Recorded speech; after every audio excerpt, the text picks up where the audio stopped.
சந்தோஷம். ஊர் சுற்ற வரும் பாதையிலே மயிலாடுதுறை பார்த்தோம். இப்போ புதுச்சேரிக்கு வந்து கொண்டிருக்கிறோம். ஒரு ஆன்மீக பயணம். வாழ்க்கையே பயணம் தானே. இந்த வாழ்க்கையை சுகத்தை 2 வகையாக பிரிக்கின்றார்கள் மக்கள்.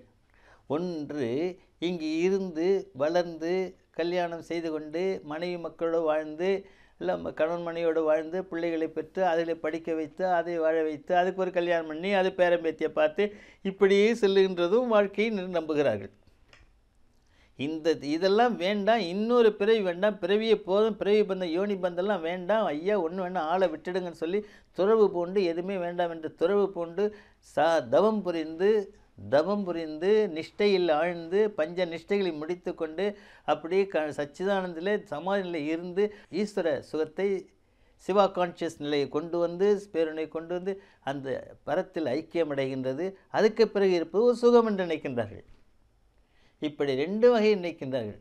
இன்னொரு வகையினர் இருக்கின்றார்கள். எப்படியாவது வாழ்ந்துட்டு நல்லதாக கெட்ட அனுபவித்து அழ முடிஞ்சால் அழுவோம், சிரிக்க முடிஞ்சால் சிரிப்போம், நல்லது கெட்ட என்னான்னு தெரியாமலே குருட்டு நம்பிக்கையில் குருட்டு வாழ் நடத்துகின்ற மக்களும் இருக்கின்றார்கள். அவர்களுக்கு பேதா 2 கட்டான்கள். ஒன்று மண்ணுலக வாழ்க்கை சந்தோஷம் வாழ், இல்லையா விண்ணுலக வாழ்க்கை மண்ணுலகத்திலும் சந்தோஷம் வாழ். இந்த 2 இல்லாதவர்களுக்கு 2 கட்டான் பேர்.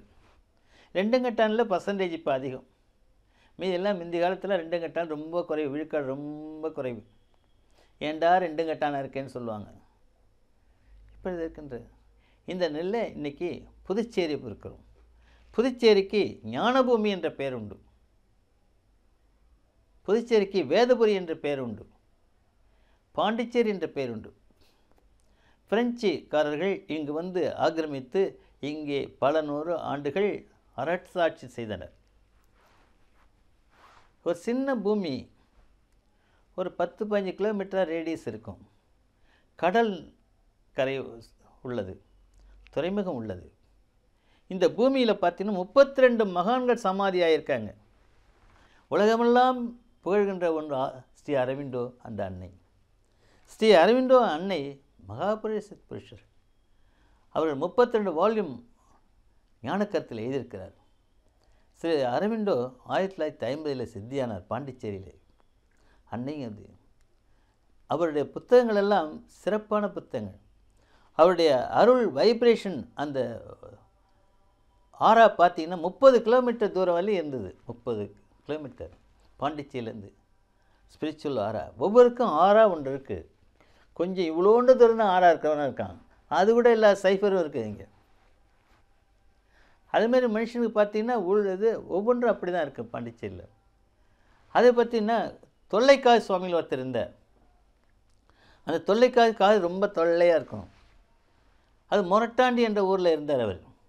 மொரட்டாண்டி பார்த்தீங்கன்னாக்கா ஒரு சுவாமிஜி இருந்தார், துறவி இருந்தார், மொட்டத்தனமாக கம்பீரமாக இருப்பார். டேய் ஒழுங்காக நடந்துக்கடா, நீ நேற்று போனதை திருடாத, நல்லவனாயிரு அப்படின்னு எல்லாத்தையும் கம்பீரமாக பேசுவார். மொரட்டாண்டின்னு பேர். ஆனால் ஆண்டி மணக்கிழமை நாயகர்கள் அவருடைய சமாதி இருந்து. இப்படி எங்கே பார்த்தாலும் பார்த்தீங்கன்னா பாண்டிச்சேரியில் பார்த்தா ஞானிகள் நிறைந்த இடம். கம்பளிதேவ சுவாமிகள் உண்டு. அவர் கம்பளி போர்த்திருப்பார். கம்பளி சுவாமிகள் அவர் மகாசக்தி வாய்ந்த ஒருத்தர். கதிர்வேல் சுவாமிகள் ரொம்ப அற்புதமானவர், பின்னால் நடப்பார். அவர் நல்ல ஒல்லியாக இருப்பார். அந்த சுவாமிகள் பிருந்தாவனத்தில் இருக்கிறது. நிறைய மக்கள் அவருடைய சீடர்கள்லாம் இருக்காங்க. கதிர்வேல் சுவாமிகள் கிணற்றிலே சமாதி அடைந்த ஒரு சுவாமிகள் ஒருத்தர் இருக்கார். அவர் பெரிய சக்தி. வருஷத்துக்கு ஒரு தடவை 108 ஜதை மேளம் கொட்டுவாங்க. சிவபுரா சுவாமிகளுக்கு பக்கத்தில் நல்லாத்தூர் சிவபுரா சுவாமிகள் ஒருத்தர் இருந்தார். நல்லாத்தூர் சிவபுரா சுவாமிகள் ஒரு சமயம் என்ன பண்ணான்னா மரத்தை விட்டுருப்பான். அந்த மரத்தை விட்டுன்னு பார்த்தாக்கா பார்க்குற அந்த மரம் எரிஞ்சிது, ஆளும் காணடிச்சிட்டான். எல்லாத்துக்கும் மேலாக ஒரு சுவாமிகள் இருந்தார், மௌனமே கதியாக இருந்தார். அவர் பெரிய சுவாமிகள், தேவராஜ சுவாமிகள்னு பேர். யாரையும் புகைப்படம் எடுக்க விடவே இல்லை. அவர் காலையில் எழுந்து வருவார். எப்பொழுது தூங்குவார், எப்போ முழிச்சுவார் யாருக்கும் தெரியாது. ஒரு கடவுள் நினைஞ்சு ஒரு காசு எடுத்து தூரம் எறிவார். அன்றைக்கு பூரா வியாபாரம் அமோகமாக நடக்கும். ஹோட்டலில் பூந்தாலும் சரி, வெத்தலை கடையில் பூந்தாலும் சரி, இரும்பு கடையில் பூந்தாலும் சரி, எந்த கடையில் பூந்தாலும். அனாவசியமாக அதிகமான கடைகள் செவன்ட்டு 2 கடை 3 கடை மட்டும் போவார். எங்கேயாவது இப்போ சாக்கு சுற்றிருப்பார். ஆடம்பரம் இல்லாமல் மகா தவசிருஷ்டி. அவர் உடல் முழுதும் ஒளி வீசிக்கொண்டே இருக்கும். தேவராஜ் சுவாமிகள் மகா சக்தி வாய்ந்தவர். சீடர்கள் நிறைய உண்டு, ஆனால் யாரையும் அவர் சீடாக எடுத்ததில்லை. அவர் சித்தி ஆயிட்டார். 1940-42 சித்தி ஆயிட்டார். பன்னியநல்லூர் என்ற இடத்திலே, மரக்காணத்துக்கு அருகே பன்னியநல்லூர் என்ற இடத்திலே சித்தி ஆயிட்டார். அப்படியே வருவோம். பார்த்தா இன்னொரு சுவாமிகள், அந்த தட்சிணாமூர்த்தி சுவாமிகள். தட்சிணாமூர்த்தி சுவாமிகள், திருவாரூர் தட்சிணாமூர்த்தி சுவாமிகள் ஒருத்தர் இருந்தார். அவர் பெரிய ஞானி. அம்மாவுக்கு அப்பாவுக்கு மோட்சம் கொடுத்த பெரிய ஞான வள்ளல். பெற்ற தாய்க்கும் தந்தைக்கும் மோட்சம் கொடுத்தார். இதில் ஒரு விதி என்னவென்றால், யார் பெற்ற குழந்தைகள் ஞானியாக, துறவியாக, மகான்களாக மாறிவிட்டார்களோ அவரை பெற்ற அம்மாவுக்கும் அப்பாவுக்கும் முக்தி உண்டு. இது இறைவன் எழுதி வைத்த நியதி. நல்ல குழந்தைகளை பெற வேண்டும், நல்ல விதமாக வளர்க்க வேண்டும். அப்படி உத்தம குழந்தை பெறுகின்றவர்களுக்கு முக்தி உண்டு. அதனால் தன்னுடைய தந்தைக்கும் தாய்க்கும் அழைத்து ஒரு நாள் முக்தியை கொடுத்த தட்சிணாமூர்த்தி சுவாமிகள் அதே திருநாமத்தில் இங்கே பாண்டிச்சேரி பக்கத்தில் இருந்தார். அவரும் ரொம்ப பெரிய வாதத்தில் அவர் ஜெயிக்க யாரும் முடியாது. லாஜிக்கில் கெட்டிக்காரர். அதெல்லாம் பல இதில் செய்து எல்லோருக்கும் நல்லது செய்து வச்சு எல்லோரும் தர்மத்தில் ஈடுபட்டார். அவரோட சின்ன பையன் ஒருத்தன் 15-20 வயசு பேர் ஒரு பையன் பார்த்துட்டு வளர்ந்துட்டு நல்ல அவருக்கு சேவை செய்யிட்டு இருந்தான். ஒரு நாள் அந்த சுவாமிகள் சித்தி ஆயிட்டார். இவன் வெளியூர் போயிட்டான். போனோடனே செய்தி கேள்விப்பட்டு பறந்து, சுவாமிஜி என்கிட்ட சொல்லாமல் போயிட்டியே, என்னையா அது அர்த்தம் அப்படின்னு கதறிட்டு வரான். இப்போ சுவாமிஜியை உட்கார வச்சு அலங்காரம் பண்ணி அழகாக சமாதி செய்த பிறகு அழைச்சிட்டு போகிறாங்க. அவன் வந்து அழறான், போயிட்டியே சுவாமிஜி போயிட்டியே அப்படின்ட்டு. ராகவேந்திரா சுவாமிகள் சமாதி செய்து ஒருத்தர் அவர் சீடர் உடையாரில் அதை பண்ணுறவர். அவர் சுவாமிஜி இப்போ அந்த சுவாமியை அழைச்சிட்டு எடுத்துகிட்டு போகிறாங்க. இவன் சைடில் அந்த ஓரத்தில் இந்த பக்கத்தில் இருக்கான். சுவாமிஜி போயிட்டியா அப்படின்னு மனம் உருகி நெகிழ்ந்து, ஆத்மா உருகி நெகிழ்ந்து ஏகஸ்வரூபமாக சமாதியில் அவன் சமாதியில் போய் அப்படியே கெஞ்சுறான். கெஞ்சோடனே அந்த சுவாமிகள் அப்படியே தலையை பார்த்து ஒரு சிரிப்பு சிரித்து ஆசீர்வாதம் பண்ணி அப்படியே தலை திரும்பி. இந்த காட்சியை அப்போது எல்லோருமே பார்த்துருக்கிறார்கள். இதெல்லாம் நடக்கிறதா, இந்த சாமி நல்ல ரீல் விடுறாரா அப்படின்னு சாதாரண மக்கள் நினைக்கலாம். நினைப்பது வாய்ப்பு உண்டு, தப்பு இல்லை. ஏன்னா அனுபவம் இல்லாதனால இதை நினைக்கிறோம். அனுபவம் இல்லாத நினைக்கிறோம். இவ்வளோண்டு தண்ணி 6 அடி உயரம் வளருது, உலகத்தில் செய்ய முடியாத காரியங்கள்லாம் செய்யுது, சாம்பல் ஆகுது, இல்லை கைப்பிடி சாம்பல் ஆகிடுது. அது நடக்கும், ஏன் இது நடக்கக்கூடாது? அந்த நிலையில் பார்க்கும்போது தட்சிணாமூர்த்தி சுவாமிகள் அப்படிப்பட்ட ஒரு நிலையிலே இருந்தார். ஆகவே பார்த்தீர்கள் என்றால் பாண்டிச்சேரி ஞானிகள் நிறைந்த இடம், சித்தர்கள் நிறைந்த இடம், மகான்கள் நிறைந்த இடம். இப்படி வேதாந்தத்தில் சிறந்த இருவர் இருந்தார். அவர் வேதாந்த பாடங்களை மாணாக்கர்களுக்கு சொல்லிக் கொடுத்து எல்லாரும் வேதாந்திகள் ஆக்கினார். பெரிய வேதாந்தம் பேச வந்துட்டான் அப்படின்னு சில மக்கள் இனத்திலே ஒரு குறிப்பிட்ட சதவீதத்தினர் வேதாந்தத்தை ஒரு அலட்சியமாக பேசுவது உண்டு. வேதாந்தம் என்றால் என்ன? இந்த நாட்டுடைய பொக்கிஷம். அமெரிக்காவிலே சிகாகோ நகரிலே சென்று வேதாந்தத்தை நிலைநிறுத்தினார் எஸ்டிஆர் விவேகானந்தா. சாக்த மார்க்கத்தில் சென்ற குருவிட தஞ்சமடைந்தார், தீட்சை பெற்றார், ஞானம் பெற்றார். வேதாந்தத்தில் சென்று அமெரிக்காவிலே சென்று, இங்கிலாந்திலே சென்று, மற்ற பிரான்சில் பல நாடுகளுக்கு சென்று வேதாந்தத்தை வெளிப்படுத்தினார்.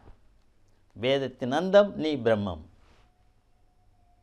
நீ குப்புசாமி இல்லை, ராமசாமி இல்லை, நீ அதுவல்ல இதுவல்ல, நீ பிரம்மம், நீ மனுஷன் அல்ல, நீ பிரம்மம், நீ பரபிரம்மத்துக்கு சொந்தக்காரன், உன்னுள்ளே ஒரு ஞானஜோதி உண்டு, உன்னுள்ளே சிவம் உண்டு, உன்னுள்ளே கடவுள் உண்டு, உன்னுள்ளே கடவுள் உனக்கு பேசுகிறார் என்பதை சுட்டி காட்டி அனுபவத்தில் கொண்டு வந்த சிறந்த ஆசான் சுவாமி விவேகானந்த நரேந்திரன். உலகமே அவரை கண்டு வியந்தது, பயந்தது. உலகமே இந்திய தத்துவம் என்றால் என்ன என்று அப்பொழுதுதான் தெரிய வந்தது. பாரதத்தை எட்டி பார்க்க ஆரம்பித்தார்கள். எங்கே பாரதம்? அங்கே என்ன இருக்கிறது? வியாசர் எழுதிய பிரம்மசூத்திரம் அங்கே இருக்கிறது. 14 வகையான சித்தாந்த நூல்கள் இருக்கின்றன. 18 சித்தர்கள் லட்சக்கணக்கான நூல்கள் இருக்கின்றன. இந்த பாரதத்தை ஞானத்திலே, ஆன்மீகத்திலே, தவத்திலே உலகத்தில் எந்த நாடுகளாலும் அசைக்க முடியாத பெரிய வல்லபம் நிறைந்த ஒரு நாடு உலகத்தில் இருக்கிறது என்றால் இந்த பாரதம்தான். அப்படிப்பட்ட நிலை. இந்த பாரதத்தை பற்றி இன்னும் தெரிந்து கொண்டா இருக்கணும். நான் காஷ்மீர் ஒரு தடவை சென்று கொண்டிருந்தேன். சென்று கொண்டு போது செருப்பை கழட்டிட்டு வெறுங்காலில் கொஞ்சம் தூரம் நடந்து வந்தேன். அந்த ஒரு கோயில் இருக்குது. அந்த கோயிலேருந்து எல்லோரும் அமர்நாத் போவாங்க. ஒரு இடத்துல நடக்கும்போது பார்த்திங்கன்னா ஒரு பிரம்மாண்டமான ஒரு அனுபவம் கிடைச்சிது. அதுக்கு பிறகு செருப்பு போடுவதை கழட்டி விட்டேன். 24 வருஷங்கள் செருப்பு இல்லாமலே நடந்து வந்தேன். சக்கரை வியாதி வந்தது. செருப்பில்லாதவரை நான் பார்க்க மாட்டேன் என்று மருத்துவர்கள் மறுத்துவிட்ட காரணத்தாலே செருப்பு அணியும்படியாக இருந்தது. இப்போ குறைந்த அளவிலே செய்கின்றோம். ஆக ஸ்பரிசம், ஞான ஸ்பரிசம், இந்த மண்ணிலே தவசக்தியோட ஸ்பரிசம் தெரிகிறது. ஒரு ஞானி சொரூபானந்தன் ஒருவர், அந்த ஞானி ஒரு கிராமத்துக்கு செல்லுகிறார். அந்த கிராமத்துக்கு சென்ற உடனேயே என்ன நினைக்கிறார் என்று கேட்டால், ஒரு கால் எடுத்து வைக்கின்றார். இங்கே ஒரு ஞானி இருக்கிறானே, இவனுடைய ஞானியுடைய சமாதி இருக்கிறதே என்றார். ஆக நமக்கு தெரிஞ்ச ஸ்பரிசங்களில் கோடானு கோடி வகையான ஸ்பரிசங்கள், உணர்வுகள், மென்மையான உணர்வுக்குள்ளே உணர்வுகள், ஆன்மீக பேருணர்வுகள், தெய்வத்தின் பேருணர்வுகள், கடவுளின் பேருணர்வுகள் எல்லாமே அங்கே இருக்கின்றது. உணர்வால் உணர வேண்டும். இந்திரியத்தால் உணர்கிறது ஒன்று, மனத்தினால் உணர்கின்ற ஒன்று, மூக்கினால் உணர்கின்ற ஒன்று, காதினால் உணர்கின்ற ஒன்று, தேகத்தினால் உணர்கின்ற ஒன்று, ஆத்ம நிலையினால் உணர்கின்ற ஒன்று, லலாடத்தினால் உணர்கின்ற ஒன்று, சுழிமுனையினால் உணர்கின்ற ஒன்று, கபாலத்தினால் உணர்கின்ற ஒன்று, சிதாகாச பெருவெளியினால் உணர்கின்ற ஒன்று, பிரம்மரந்தத்தினால் உணர்கின்ற ஒன்று, மூலாதாரத்தினால் உணர்கின்ற ஒன்று, இப்படி எல்லா வகையிலும் இருக்கின்றது. ஆக மனிதன் கோடானு கோடான தெய்வீக உணர்வுகளை உணர அவன் தலைப்பட வேண்டும். அப்படி தலைப்படுகின்ற காரணத்தினால்தான் அவன் உலகத்தை பற்றி, இறைவனை பற்றி, மண்டலங்களை பற்றி எல்லாம் தெரிந்து கொள்வான், பேரானந்த நிலையில் இருக்கின்றான். இப்படிப்பட்ட நிலையை பார்த்தீங்கன்னா சாதாரண மூலாதாரன்னு ஒரு பெரிய சக்கரம், இன்விசிபிள் சக்கரம், கண்ணுக்கு தெரியாத ஒன்று இருக்குது. அதில் எவ்வளோ சக்திகள் இருக்கிறது. தெரிய ஒன்று, தெரியாத ஒன்று. நம்முடைய ஆத்மா நம்மகிட்ட இருக்குது, சொல்லி தான் தெரியும், ஆனால் இருக்கிறது உண்மை. அது வெளியே போயிட்டால் பிணம்னு பேர் சொல்கிறாங்க. அந்த சவத்தை கடந்தவன் சிவம். அப்படிப்பட்ட நம்மகிட்ட மகத்தான சக்தி எல்லாம் இருக்குது. மயிலாடுதுறையிலே பிரம்மஸ்வரூபிகள், ஆனந்த ஸ்வரூபிகள், வேதாந்திகள், பூர்ணயோக தந்தை எல்லாமே இருக்கின்ற ஒரு இந்த பார்த்தோம். அதுக்கு பாண்டிச்சேரிக்கு வந்தோம். இத்தனை நிலையும் இங்கே பார்க்கிறோம். ஒரு குறிப்பிட்ட இடத்திலே 32 ஆத்ம ஞானிகள் சமாதித்து இருக்கிறார்கள் என்பது பெருமைக்குரிய விஷயம். நம்முடைய நாடு பூராவும் ஞானி, ஆத்ம ஞானிகள் நிறைந்தது. நம்முடைய யாரும் வில்லாளர்கள் இருக்கின்றார்கள், வல்லாளர்கள் இருக்கின்றார்கள், அருளாளர் இருக்கின்றார்கள், ஆத்ம சிந்தனையாளர் இருக்கின்றார்கள், உயர்ந்த மெய்ஞானிகள்லாம் இருக்கின்றார்கள், சித்தர்கள்லாம் அவர் விழிப்புணர்விலே இருக்கின்றார்கள். நம்ம நாடு உலகத்திலே மிக சிறந்த நாடு. ஆன்மீகத்திலே அமைதியான உயர்நிலை வாய்ந்த ஒரு நாடு. சந்தோஷத்தின் உச்சி இங்கு தான் இருக்கிறது என்று சொல்லி அதை போற்றி, நம்ம நாட்டை போற்றி வணங்கி அதன் பெருமையை நம் வாழ்விலே கொண்டு வந்து சுகமாக சந்தோஷமாக இருப்போமாக. சந்தோஷம், சந்தோஷம், சந்தோஷம்.